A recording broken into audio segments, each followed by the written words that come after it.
Setelah hampir 5 bulan kerja di Jepang, banyak sih perbedaan, banyak perubahan yang aku alami di sini, terutama perubahan mindset ya. Dulu itu aku seorang yang pesimistis, dikit-dikit bilang nggak bisa, dikit-dikit aku nggak bisa, aku nggak mau gitu. Banyak ketakutan untuk memulai sesuatu.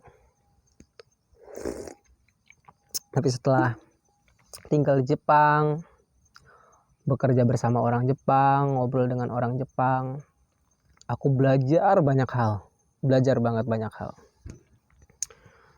Jadi satu waktu aku nanya ke leader aku, namanya Mr. Maru, yang kalau kalian lihat video short aku, nah itu dianya yang orang suka ngagetin aku, itu dia orangnya. Jadi aku nanya,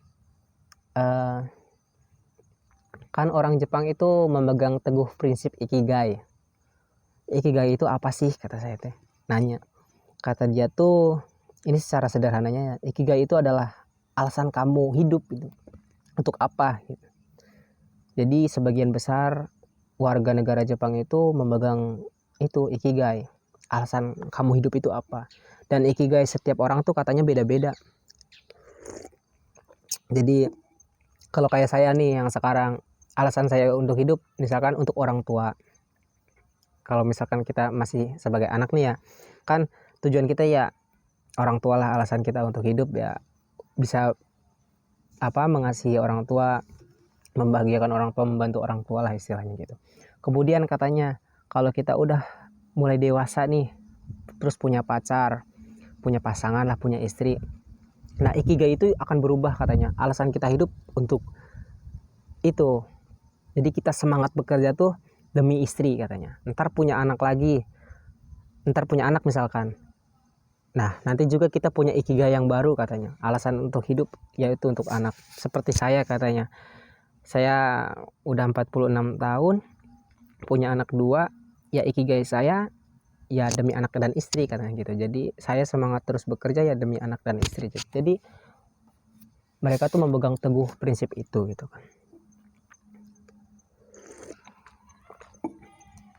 Terus ada juga orang yang gak mau beristri, kan banyak tuh di Jepang yang gak mau nikah. Terus aku tanya, kalau ikigainya orang yang gak mau nikah apa ya gitu.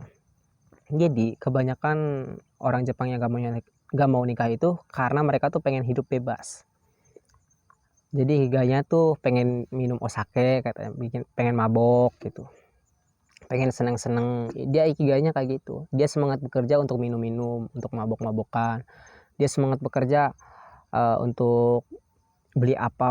Jadi itulah ikigai. Nah aku juga sempat nanya, gimana ya biar caranya kalau bangun pagi tuh semangat gitu buat hidup gitu. Aku kan kalau bangun pagi males banget teman-teman, asli males kerja sih sebenarnya mah. Kalau hari libur mah seneng. Jadi di Jepang tuh pas hari-hari kerjanya mah nih, kalau setiap berangkat kerja nih pasti ngeluh sama si Hafiz tuh, sama teman saya. Aduh Fis, pengen cepet-cepet pulang ini ya, pagi-pagi kalau di rumah mah pagi-pagi lagi ngopi gini-gini. Tapi pas waktu di rumah pengen cepet-cepet ke Jepang. Karena nggak punya uang di rumah kan, nganggur. Tapi sebenarnya enak juga di rumah ya. Makan tinggal makan gitu kan, gelepakan, tiduran, rebahan, cuman main HP doang, main Instagram gitu kan. Cuman nggak ada uang teman-teman. Ya gitulah, kalau kita pengen punya uang ya harus semangat bekerja gitu kan. Ntar nih kalau udah pulang udah pulang kerja, pas di rumah wah pengen hidup 5 tahun di Jepang, pengen hidup 7 tahun di Jepang, 10 tahun bahkan, karena enak. Apalagi kalau hari libur tuh, udah libur, udah pergi jalan-jalan ke kota kemana-mana, berasa tuh kayak kita tuh menikmati hidup banget gitu kalau di Jepang. Kayak apa ya, kita bener-bener bisa terbang bebas gitu seperti burung, asli. Jadi kalian kalau pengen belajar hidup mandiri, Jepang itu luar biasa sih teman-teman. Kalian bisa bebas melakukan banyak hal di sini tanpa banyak yang ngomong. Gitu pokoknya malah. Jadi aku juga bingung ini, aku ngomong malah ngelantur kemana-mana, tapi ya nggak apa-apa lah.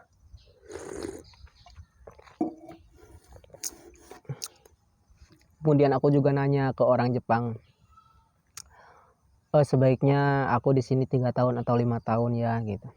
Terus kata orang Jepang bilang gini, kalau misalkan kamu pulang ke Indonesia ada pekerjaan di sana, kamu pulang nggak apa-apa katanya gitu.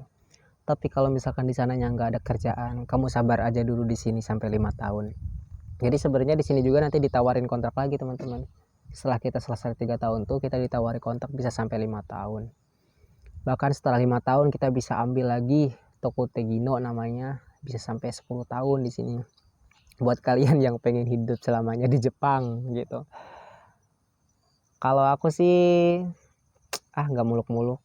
Kalau misalkan 3 tahun udah ngerasa cukup pengalaman, petualangan gitu kan, aku pulang karena ada petualangan baru di depan sana gitu. Tapi kalau misalkan 3 tahun belum cukup, ya mungkin bisa nambah sampai 5 tahun doang. Udah selesai 5 tahun batasnya, baru pulang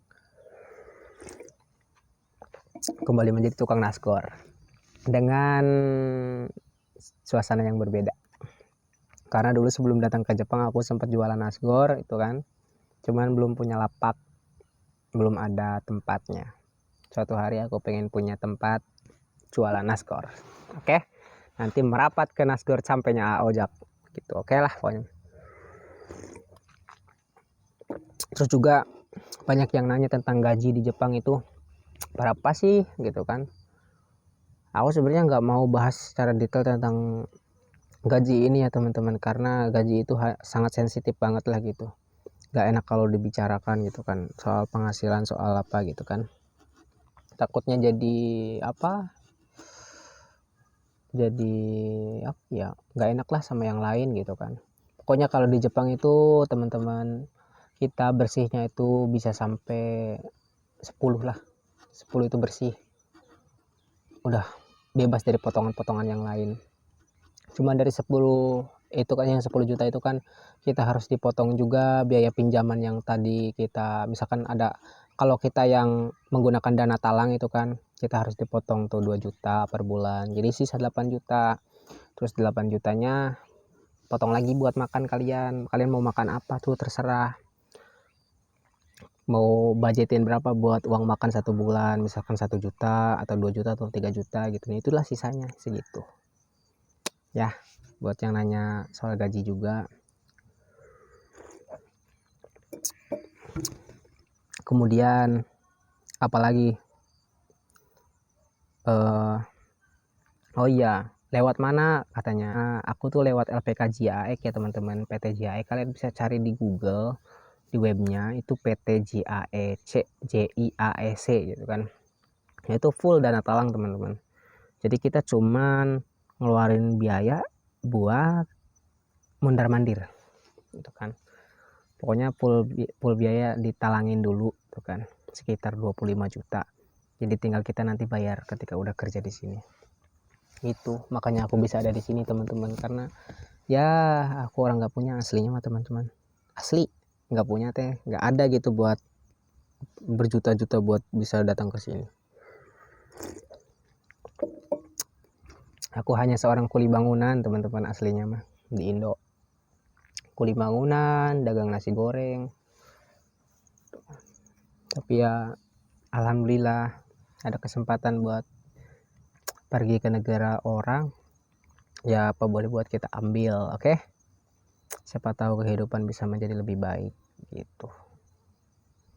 Jadi buat teman-teman nih yang sekarang lagi berjuang nih cari kerja susah, coba jangan nyarinya jangan di PT-PT doang. Kalian bisa kerja di pertanian kayak yang ada di kampung-kampung di sana. Kalian bisa ikut kerja bangunan, jangan gengsi, kerja aja.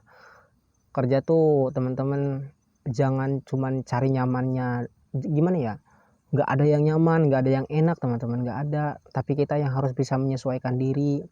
Saya juga awalnya kerja sama orang Jepang ya gitu, dibully-bully, dipukuli, pokoknya digoblok-goblokin gitu kan.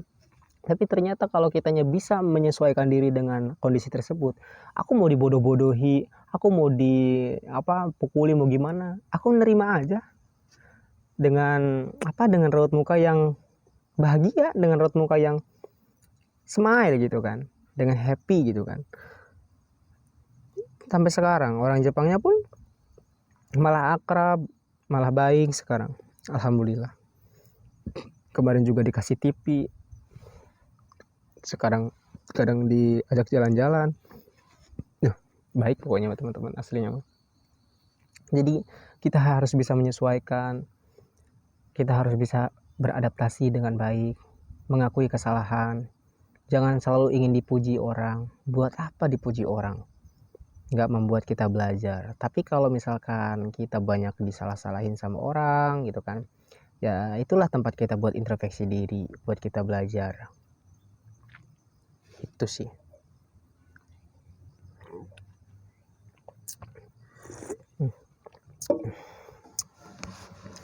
Mungkin begitu aja lah video kita hari ini ya, curhatnya segitu aja. Ngobrolnya nanti lagi kita lanjut ngobrolnya di lain kesempatan. Jadi kalau kalian dengerinnya mungkin pasti ada aja orang yang bilang ini apa sih, ngobrol kemana sih gitu, bahasannya nggak jelas gitu kan, ngebahas apa gitu nggak jelas gitu kan, nggak ngejalur, nggak satu topik gitu kan. Ya namanya juga ngobrol santai aja gitu kan, ngobrolin apa aja gitu. Aku mau bawa channel ini tuh ya ngobrol santai tanpa topik yang jelas, yang baku gitu teman-teman. Jadi buat teman-teman yang suka ya silahkan di like, di share gitu kan. Buat yang nggak suka kalian bisa tonton channel yang lain gitu. Jadi nggak usah dibawa ribet. Kalau kalian suka dengan video-video yang aku buat, kalian mendapatkan manfaat dari video yang aku bikin, kalian bisa like, bisa share, atau bahkan bisa subscribe. Kalau kalian nggak mendapatkan satu yang bermanfaat, atau kalian merasa ini video apa sih, skip aja, oke? Nggak usah kalian tonton gitu, gampang. Aku nggak bisa menjadi seperti yang apa kalian inginkan teman-teman, tapi aku akan tetap menjadi diriku sendiri. Biarlah kalian yang menilai. Kalau kalian suka ya silakan, kalau kalian gak suka juga ya silakan, nggak apa-apa, karena aku hidup tidak untuk disukai oleh orang gitu. Rada gelo no penting. Sebuah lagu buat kalian. Ingin ku mana asup pisan sore. Bisa nih. Bentar. Ingin ku menangis.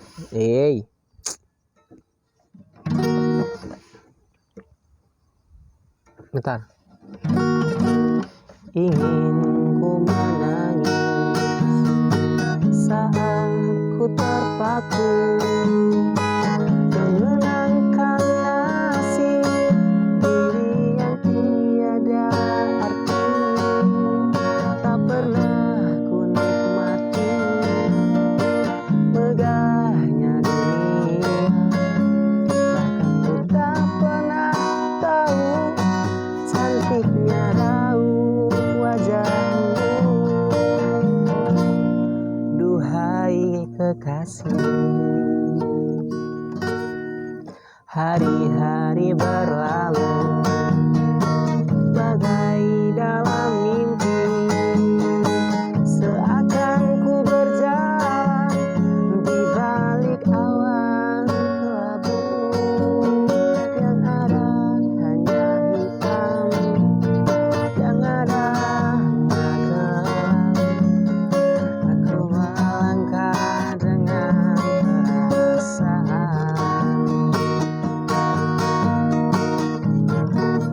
Dah, sampai jumpa di next video. Assalamualaikum warahmatullahi wabarakatuh.